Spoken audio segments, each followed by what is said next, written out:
Alright guys, in my last video I spoke about the importance of having a post-production workflow and how developing one or working on one will get you much better at Photoshop editing. And we worked on this image here in that tutorial, and I'm going to do the full masterclass edit of this now so you can see how my post-production workflow works, and you might be able to develop your own workflow or substitute parts of my workflow and basically put it in your own one, or just see how another photographer goes about approaching and editing an image like this. So let's just get straight into it. So what I've got here is, this is my whole range of basically my shoot on location, and the sun was coming up and I thought it was going to be much better than what it was, but it just really didn't get there. So we're going to be looking at these shots here, and it's a 5-image panoramic stitch with a plus and minus 2-stop overexposure and underexposure. So I'm just going to select all these images here in Adobe Bridge, double click, and we'll open up into Photoshop. Okay, so the first part of my workflow is basically obviously processing all these images. So I'm going to go Command A and Option S on a Mac just to basically select all the images and then synchronize them together. I'm going to hold down my Option key. I'm just going to pick an image that best represents kind of like the overall shot here. Because we do have a plus and minus exposure value, don't have to worry too much about shadows and highlights because we do have those images that are going to basically add information into that. So just going to set my white balance. Because this image is kind of on the warmer sort of side, I just want to basically add that into the shot here.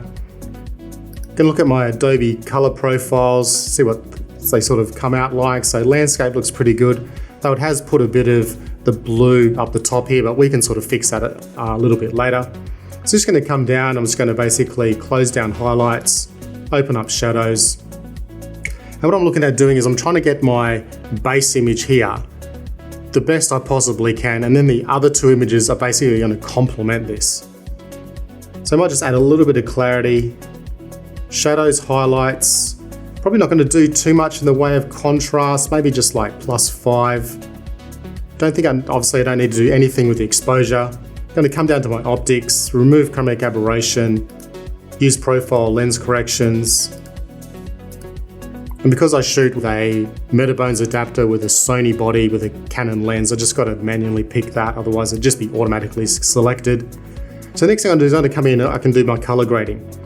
So I come into my shadows and I basically set my shadows to being blue. Just pull the saturation all the way back and just add it in ever so slightly. So it's about +15 there. I'm going to come into my highlights now. I'm going to set it to a more of a warmer temperature. Again, pull the saturation all the way back and then just build it up slowly. So once I've done that, I'm going to come into my color mixer here. And what I might do is I'm going to merge this image together as a HDR merge in Photoshop. So once the image is fully merged together, that's when I'll probably play a little bit more with the color mixer here. And apart from that, there's probably not too much more to do. So I'm just going to right click, merge to HDR Panorama, click OK, and then it's just going to go do its thing. Okay, so Photoshop's done the merge and it's given us the preview. As you can see, it's come out pretty good so far. Everything looks all right. I've got a bit of light bleeding over here on the right from the overexposed shot. So with our projection methods, we've got spherical, cylindrical, and perspective. If it looks good, I'll just go with that. It doesn't look like it's distorted or anything like that, so I'm just going to stick with that. Boundary warp, we can sort of grab the boundary warp and it will sort of fill in some of these sort of blank areas here, but I don't think it doesn't really add anything to the shot, so there's no point really doing that. So once you're happy with it, you just sort of hit merge and Photoshop will do its thing. I do find that this process with using Photoshop does take a little while. So first off, it wants you to sort of save the image and it's going to come out as a DNG, which is perfect. So it's just going to hit save and it's just going to go do its thing. Okay, so the image has been finally merged and we've got the high-res file here opened in Camera Raw because it's a DNG file. So I'm going to come in, I can just sort of see the horizon is not exactly that level. Just going to come in and just do a slight adjustment here. All right, so once that's done, now we can see the whole photo. I just don't like how blue this top left corner is because I know that when I start processing, it's going to probably accentuate it far more than what I actually wanted. So I'm just going to come in to the color mixer here. I'm just going to grab the blue in the saturation and just pull it down a little bit. and just take some of that real sort of blue depth out of it. I don't want to do it too much because I don't want to sort of really drag it and make it that sort of off grey. I just want to sort of just remove some of the sort of punch out of it. So then I'll come in and I can sort of play with my luminances here, the luminance section with the yellows, just give it a bit of a slide and just sort of see how it's looking. Obviously we've got quite a bit of orange here in the sky, so I might just sort of lift that slightly. And this is what it is like when you're actually editing your shot and you understand your own personal post-production workflow, you sort of know the processes you're going to go through with editing different images, and you know that what sort of parts of your shot are going to be sort of brought out a lot harder than others. So I don't want to sort of start adding a lot of depth to the sort of color areas, because I know as I go through my workflow, I'll be reintroducing these sort of elements. So again, with the basics, there's no real need to really overly adjust it too much more. I could probably pull my highlights back a little bit just to get a bit more detail there. And I know that I don't need to go too over the top here, because I understand that like this is our raw file that's all been merged, and we can go through and use luminosity masks as our first phase of our post-production workflow to sort of bring in some of the detail in here that's maybe slightly missing as part of the merge, which probably shouldn't be, but it is. And we can open up these shadows a little bit more as well. So once that's all done, we're just going to come in and hit open. Okay, so the image is now open up in Photoshop. So first things first, what I want to do is I just basically want to check to see if the image is good quality in the way that it looks sharp all the way through the whole panoramic. Just make sure I don't have a frame that was slightly soft and that's actually been added into the stitch. No different than if it was a single image. And you don't want to start editing it, then realize halfway through when you zoom in to do something that is actually soft and you've just wasted 10 or 15 minutes editing. So just going to zoom in, come in and just have a bit of a look to see how things have looked through the shot. Make sure my boats are nice and sharp. There's no sort of weird sort of split boats and things that can kind of happen. And if there are errors, you just want to sort of assess if the error can be easily fixed, or if not, then you just go back to and just pick a different stitch that you shot and then just run that through the same process. So it looks pretty good. I'm going to zoom out. Now, next thing I'm going to do is I'm going to come in and I'm going to crop my shot. So I've got this funny light leak over on the right here, so there's no point investing any time in actually trying to fix all of it if I only need to fix part of it. So hit C for my crop tool. I want to crop this to a 3:1 ratio panoramic. So now I'll come in and I just sort of want to select what sort of view I want. So with a shot like this, I've got this pole here, and if I wanted to include that, I'll probably have to include all the reflection. And because I shoot to sell, I've got to ask myself the question, does someone really want that pole in there? And for me personally, if they didn't have the pole, then they wouldn't care. But if I added the pole in, it could be sort of a roadblock for someone saying, oh, I don't like that pole in the shot. So I'm just going to crop it in just so slightly just outside of the pole there, so it's not part of the shot. And in doing that, what I've done is I've also reduced my light leak over here on the right. So then I'll just drag the box around and just sort of get a composition that I like. I could lift it a little bit higher, but then again, I want to sort of keep the right sort of ratio with the view of the shot. So I don't want to have basically 2/3 sky, 1/3 ground. So I'm just going to drag it down a bit because I want to sort of keep those clouds on the top right here because they actually look quite nice. So I think that's pretty good. So I'm just going to double click to accept that. So now we've gone through, we've leveled the horizon, we've checked it, and now we've cropped it. So we're basically ready to go with our post-production workflow. So for me, the workflow goes tonal range, contrast, color. So tonal range is going to basically decontrast the image, and it's also going to flatten color. And then when I add contrast, it's going to slightly darken shadow areas, it's going to slightly brighten brighter areas, and it's going to basically add a bit more vibrance in the color. And then I do color last because the other two phases affect color. So this is when I come in and I use my luminosity mask. So I use the TK action panel.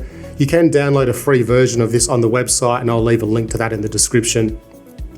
So I want to basically target my shadows first. So I'm just going to pick a darks mask. I'm going to start with a darks 3 and just see how that sort of looks. So white will reveal, black will conceal. Darks 4 might be too targeted. I'll go for a darks 3, come into the layer, add it to a curve, and now just basically lift up the shadows and just find the nice balance between the two. Next, I'll come into my highlights, and And the highlights don't really have any sort of issue. They're probably just a little bit over here on the right. So I'm going to pick like a lights 4 because that's probably the brightest sort of area. Lights 5. That's probably getting there. So I'm just going to hit layer, curves, and then just sort of hit my shadow area so it adds an anchor point, and then just sort of pull it down a bit. Then just preview on and off. So it's ever so slight, but that's good. So the next phase is I'm going to add basically contrast to the image. So I'm going to come in, grab 2 hue saturation layers. I'm going to set the top one to color burn. I'm going to set the bottom one to color dodge. I'm just going to reduce the fill on them both so there's nothing in there. And I usually like doing color burn first, so I'm just going to come in with my fill amount and just add it in slightly. So that's at 1%, so it just adds that little bit of contrast to the shadow areas.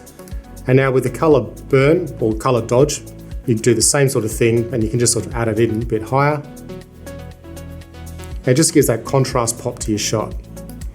So if you find that it's sort of blowing out these sort of highlight areas, it's no problem. You just come back into your luminosity mask, pick a lights 4, lights 5, gives that sort of protection, then just hit apply. And it sort of applies it there, but then you can hit Command I to invert it. You can have a look at it, and there it is there. So I think it probably could be a little bit stronger, so I can hit B for my brush tool. Come in, pick a soft brush, set the blend mode to soft light, hit X on my keyboard to paint black. I'm going to hit 3 for 30%. Just going to come through and just going to darken this up a bit, just so I get a bit of a better sort of selection. If you want to do this, you can do another way. You hit Command L for levels and just come in and drag in your black point and just darkens it up a little bit. So then just have a quick preview, hold down your shift key, click it on and off, and you can sort of see that's what that mask has sort of added that protection to with the whole contrast pop of your shot. So the next thing to do would be to add vibrancy to the shot or saturation using a mask. So I can come in here, saturation, vibrancy. Now the action panel doesn't come with this free, but I'll leave a link here to how you can create this exact saturation and vibrancy mask. It's very simple to do. So there it is there, just going to come in, layer, apply it to a hue saturation layer, and now just going to build it up. And that was a vibrancy mask that I selected. So obviously white will reveal, black will conceal, so it's going to add more of the vibrancy to the shadow areas as it will to this, and less to the sky as it fades out to a darker grey towards black, but there's no black in there. So just come in and then just dial it up.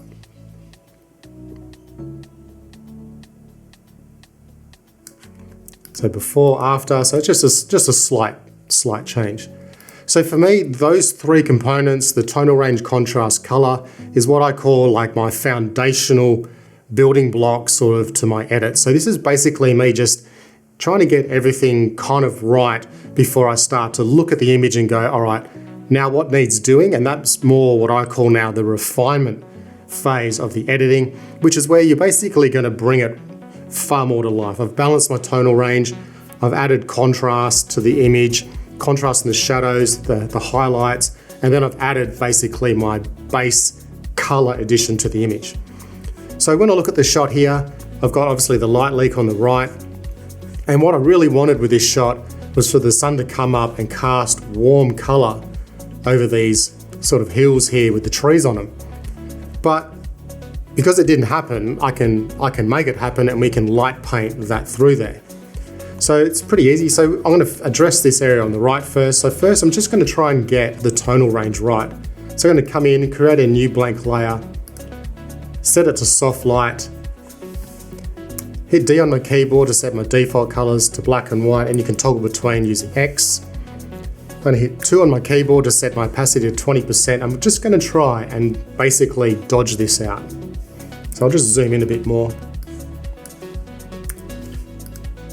I just want to try and darken it just to get it to the right sort of balance. So it just might take a few goes. And you can just toggle the layer on and off just to sort of see how you're going. And just want to remove that sort of light leak.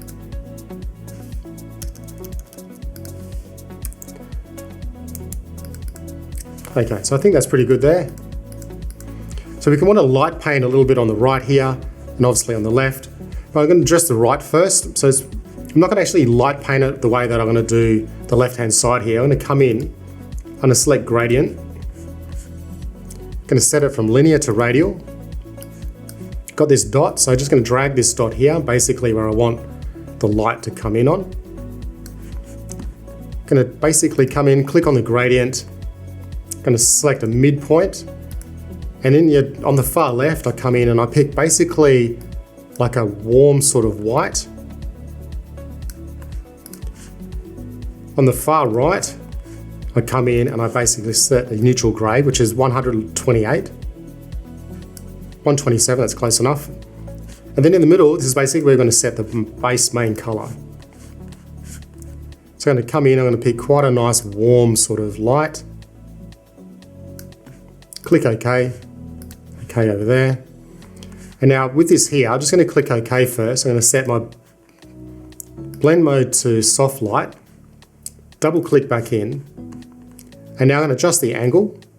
And I'm going to adjust the scale. And you can see now we're getting that sort of, we've got that light leak again, but the light leak is now coming over into this area. So just expand it a little bit more so it actually covers the full range. Click OK. And then from here, you basically just want to set your opacity, drag it all the way to 0 and then build it up. And this is all selective on how much you want to actually add to your shot here. So I'm going to actually probably add it probably quite high. And then what we're going to do is we're going to come in, double click on the layer, and it's going to pull up the layer style, and we're going to look at the blend if. So I'm just going to hold down my Alt key, and with the underlying layer, I'm just going to split it and pull it apart. This is just a case of playing around. And what you basically what we're looking for here is, with the light leaking into the shot, it's not going to cast the same amount of color tone globally through it. The lighter areas are going to pick up more of the tone than what the darker areas will. So that's what you're trying to look for there, just that nice sort of balance between the two. And because you've got a mask on here, you can find that it's probably leaked a little bit too much in the foreground. So on a white mask, painting black at 20%, we can come in and we can just sort of dust that out a little bit by just painting in through here. Make sure you change your blend mode back to normal. And there we go. So that's the mask here, holding down the Alt key, just to sort of fade that out a little bit and just sort of make it not so obvious that obviously the same sort of light that's coming through the trees isn't going to be reflected in the foreground here on the sand, purely for the fact that the trees are there. Okay, so that's done. Now that it's blended, you can just probably dial it back a little bit. And what we're going to do is we're going to be working all the way through with just basically layers. We're not going to be creating any full pixel layers, which means I'm not going to go Command Alt Shift E and put a layer here. So the layer that will come up will be 100%, and that's what you'd call a full pixel layer. So basically that is sort of almost like a roadblock now. So anything I adjust underneath here, you will never see because I've got a full pixel layer up the top. So that's why I avoid doing full pixel layers unless I really need to. Okay, so now we're going to do light painting over here on the right, on the left. So the way to do it is I first come in and I create selective color, adjustment layer. I come into the mask, hit color range. Because when I paint through here, I don't want to paint anywhere in the sky because the sky is not really part of the light painting. If the sun's rising, casting light over there, it doesn't make any sense to light up the background clouds or even the sky. It's only going to apply to the left-hand side. So it's done that sort of selection. I'm just going to click here to see how it goes. Perfect, and that's what you want. You want to have that separation with your mask, white reveal, black will conceal. So that looks really good. I'm going to accept that, click OK. And this mask we're creating now is purely for the light painting. Okay, so I'm going to Alt click on the mask, zoom in, just have a look. So I want to make this much better. So the way to do that is you come in, beef your brush tool, set your blend mode to soft light, hit X on your keyboard, you want to paint white at 100%, bring it down, And you just want to paint through and brighten up these sort of areas, because this is where you want your light painting to affect. And because you've set your light to soft light, as we paint through with white, it's not actually painting into the black. So it's a really good way to refine your selection. Okay, so now that that's done, we've got a good looking mask there. I'm going to create a new layer. I'm going to set that layer to soft light. Now what I'm going to do is I'm going to come over and I'm going to select a colour that it's basically that I want it to look like. Might set it a little bit warmer because we just want to give that sort of warm tone to the image. Click OK. Now on this selective colour layer, this is basically, we can double click it, I'll just call it SC left mask. That's all this is. Doesn't mean anything else. So I'm going to command click on the mask, it's going to load it in as a selection. Command H to hide it. I'm going to come onto my new layer that I just created. B for my brush tool, set my opacity at 10%, so hit 1 on my keyboard. And now I'm just going to come through, I'm just going to paint in the effect. So as I paint through, you can see that it's not painting at all in the sky, and that's the reason why we made that selective color mask using the color range. So just come through and just find how you just want to apply it in your shot. And then you just sort of want to build it up a little bit, because obviously the top of the hill is going to obviously get more sun than the lower areas. So you can come in with your color tool, color swatch, and just basically set it to be a bit stronger. And you sort of just fade it in a little bit up the top more, fade through. And again, this is just really a trial and error process. Just try and think about how the light's falling on your subject and paint it through. So once you have that sort of look, again, double click, and this is where the power of the light painting comes in, because again, as we did with the right hand side, it doesn't make sense that all the light is actually evenly distributed, because there's a lot of tonal ranges, there's a lot of dark areas which just would be shadowed by each other, so you don't really want to have the same brightness of the light painting to there. So again, hold down your Alt key, in the underlying panel, just split it, and you'll see it start to separate. And this is why you will lose some of the light painting effect. Click OK, and there you can sort of see how a light painting looks in that area. So now that you fix that, what you can do is you can just come in now and you can just sort of start to add more light into it, because you're using the power now of your blend if. By doing that separation between the tonal ranges, you can just get more of an idea of how you want the light to paint through your shot. So I'm guessing our mask here isn't really offering too much down there, because it's not really coming through that well.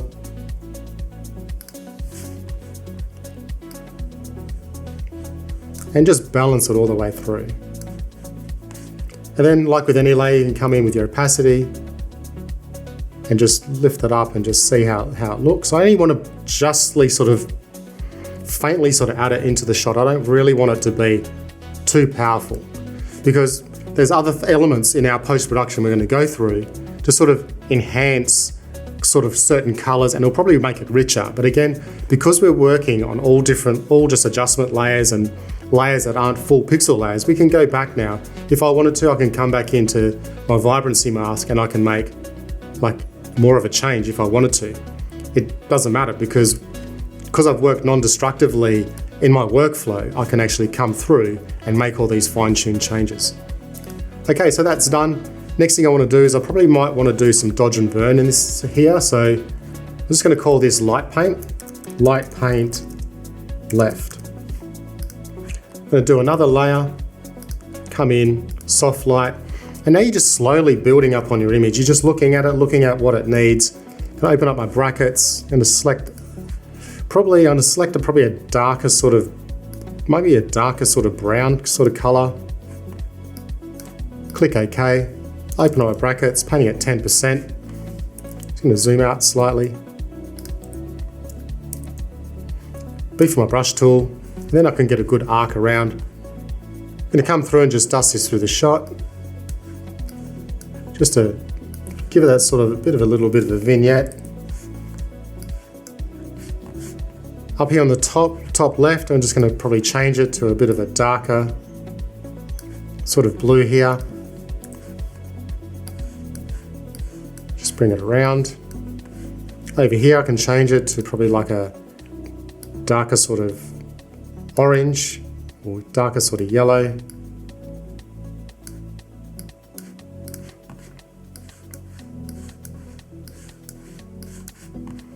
Maybe through there, see how it looks. Don't really like that too much. I think that's probably going to be better. There's quite a dark sort of colour there. So there's before, after. So it looks pretty good. So now I'm going to come in, I'm going to do selective colour. I'm going to come into my whites first and just have a play with that. So you can sort of see I can sort of lose a sort of luminosity in the yellows there, which is good. I can even sort of warm them up a little bit more if I wanted to. Look at my reds. So you can see now when I play with the reds, it darkens the top red area of the sky. And this is why, like when I did the first part of my post-production in camera raw, I didn't really play with this too much because I know in my workflow that I'm going to be looking at doing these sort of things further along the line as a part of the edit. So then you're just going to come through, you're just going to see and pick up that sort of red color. So this is before, after. With the yellows, obviously this is going to be pretty extreme in the shot. Just going to darken it up slightly, make it warmer.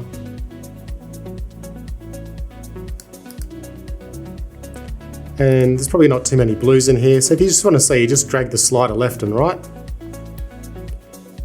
So we can sort of darken it up a little bit. We can sort of change the colour a little bit as well by playing with the cyan. Just warm it up.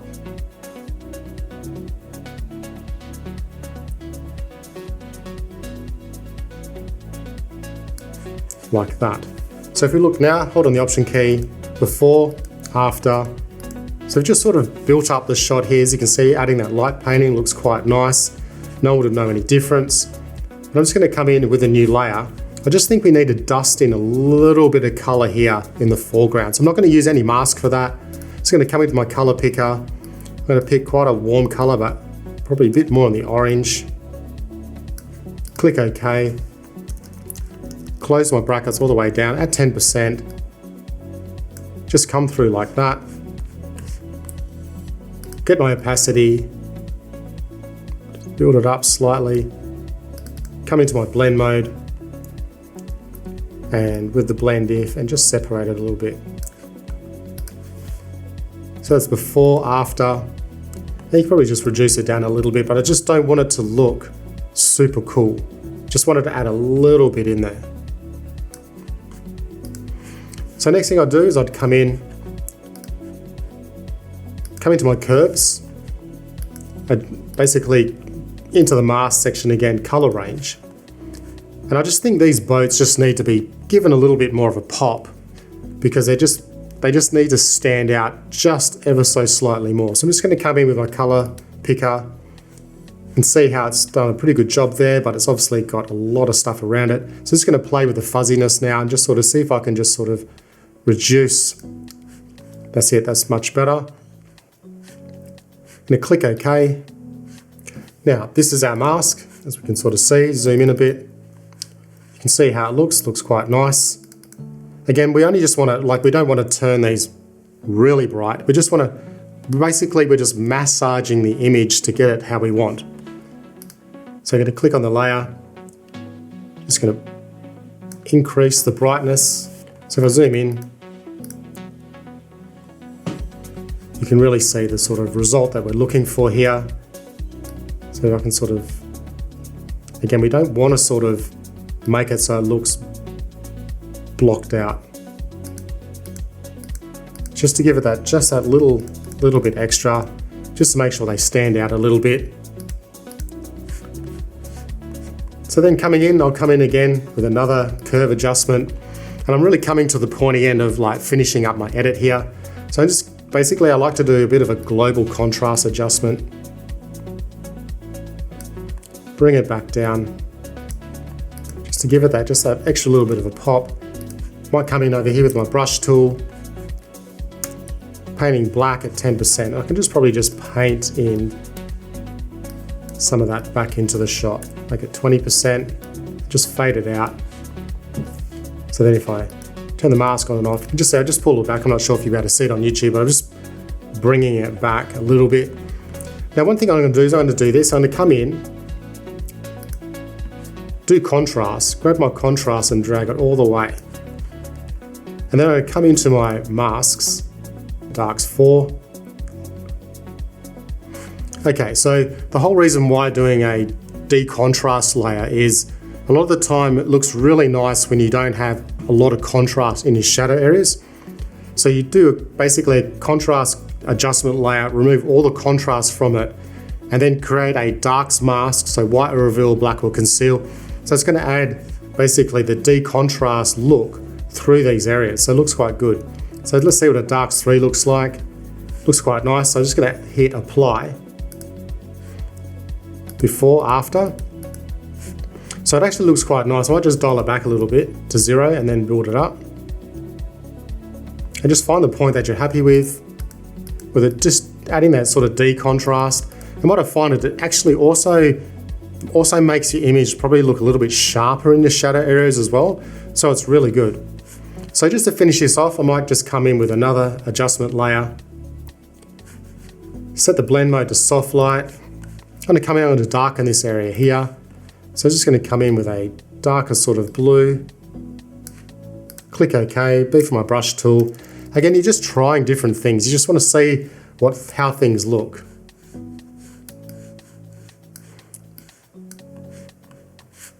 So it looks pretty good. Doesn't do overly too much, but it just sort of accentuates that sort of look in the image. So now we're coming to the end. So I'm just going to go Command Alt Shift E, and this is where I start to do my full pixel layers. So I've done all my adjustment layers here. I don't think there's anything I really need to sort of re-add into the image to make it any better, any sort of adjustments. So with a full pixel layer here, I'm going to hit Command J, so duplicate it again. This bottom layer I'm going to call LAC, it's going to be my local area contrast. So I can do that first. Filter, sharpen, unsharp mask. Come over, just look at an area which has got basically nice edges to it. So you can sort of see it mounts about 43% with a radius of 4. It's pretty standard for like a local area contrast, but just find the one that matches the best for your image. You're not looking at sharpening image, it's just more about adding a little bit more contrast edges. Click OK, even though that's basically what sharpening is, adding contrast to edges, but it's just done with in a bit of a different way. So with the top layer here, what we're going to be doing is going to basically do the Orton effect. Right click, convert to smart object. Now come in, filter, blur, Gaussian blur. Probably set it around probably about radius of 20. Again, it's going to be subject to your image, how much resolution's in it. Now with that, I'm going to come in, filter, camera raw filter. In camera raw, I'm going to come in, just going to add more warmth to the image. Just pull my shadows down a little bit, some clarity. You're just basically in here, you're just messing around. You're just sort of finding what's going to look good. Again, obviously, we're going to apply this by using a lights mask. So anything that's brighter in the image is where it's going to be applied to. So click OK. There it is there. I'm going to click on my LAC layer, come into my channels, Command click on your RGB, and that basically loads in a light 1 luminosity mask. Click back on your layers, on your LAC layer, click on your Orton effect layer, add your new mask, and there it is added there. And now just set your opacity to what you like. Pull it back to 0 and then just sort of build it up. Like at 47%, so just zoom in and just have a bit of a look at your shot and just toggle it on and off. So it just adds that nice sort of warm glow. As you can see, our light painting looks really nice and natural now, where before, if we turned all these layers off to where we had our light paint, it was only very subtle when we added it in, but then once you sort of go through and do the rest of your edit, it just sort of balances out quite nicely and it looks really good. And it sort of has that sort of logicalness to it where can sort of see the top of the trees here does have that sort of extra sort of warm glow, and it fades down just to casting a little bit of light here on the bottom trees, which makes sort of logical sense. So when you're adding in that sort of artificial light, you want it to sort of really make sense when someone looks here. And if I didn't say that the light didn't hit there, you wouldn't even really know. So I could probably drop the Orton effect back a little bit more. But again, like I already know that like it is a little bit softer than what it probably usually would be, but this is a master file. So I never sharpen my master file because sharpening an image is a print process, not a post-production process. So I know that when I actually go to print this image, all that sort of tiny little bit extra Orton effect that's in there will actually really look good once it's sharpened. So now I'm finished. I just hit down, I flatten the image. You come through and you basically remove your unnecessary channels. Obviously you need your RGB, red, green, blue channel, those 4. Save at 16-bit, it doesn't really matter. Like it's, you still keep it in 16-bit if you want. So as you can see, the whole reason of your post-production workflow is to give you basically that set recipe to go through and edit your images. But like with anything, you got to know when to do it and how much to apply it. Understanding that you've got other stages of your post-production that will probably enhance what you've already done. So sometimes you don't want to bring something all the way to the point of saying that's finished, like with the light painting. I didn't want to go through and basically add all the color in that I wanted to because I knew the other stages were going to develop that. Or even in the camera raw edit, when we're playing around with the luminosity, with the clouds up there with a sort of red, I didn't want to really remove all that sort of richness out of it and the luminosity to make it look deeper, because I knew as I was going through and doing my post-production, that would naturally come out anyway as part of that process. Then when you're going through, just remember that if you put a full pixel layer all the way through your edit, everything underneath now can't be refined and adjusted later on. Basically, anything above that layer can now be adjusted, but anything below that layer is now out. So that's it, guys. I'll leave a link to my workflow tutorial that I did before this one if you're interested in seeing me talk about the importance of having a post-production workflow now that you've seen it in effect. So give us a like, subscribe to the channel, and always I'll see you in the next video.